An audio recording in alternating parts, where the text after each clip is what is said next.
இவனை எங்களுக்கு ராஜா. அம்மோனி நகர் நாகாச கத்தர் அனுமதித்தார். கண்ணே புடுங்கன்னு சொன்னான். அப்போ சவுல் மேல கர்த்தருடைய ஆவியானவர் இறங்க ஆரம்பித்தார். இறங்கி போய் யுத்தம் பண்ண யுத்தத்துல கர்த்தர் இஸ்ரவேலுக்கு ஒரு பெரிய ஜெயத்தை கட்டளை இட்டு, எந்தெந்த வாயெல்லாம் அவனை குறிச்சு தப்பா பேசியதோ அந்த வாயெல்லாம் ஒரு நொடி பொழுதுல கர்த்தர் அடைக்கப்பட்டார்.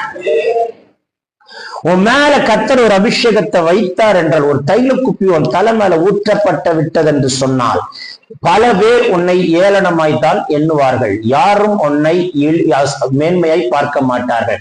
முக்கியமா சொல்றேன், ஆவிக்குரிய ஆட்கள் தான் உங்களை ஏளனமாய் பேசுவார்கள். இந்த பூமிக்குரிய ஆட்கள் கூட ரொம்ப பேச மாட்டாங்க. ஆவிக்குரிய ஆட்கள் தான் ஏளனமாய் பேசுவார்கள். திரும்ப சொல்றேன், வாய் அதிகமா இருந்தா ஆசீர்வாதம் குறைவா இருக்கும். குறைவா பேசுறவனுக்கு ஆசீர்வாதம் நிறைவா இருக்கும்.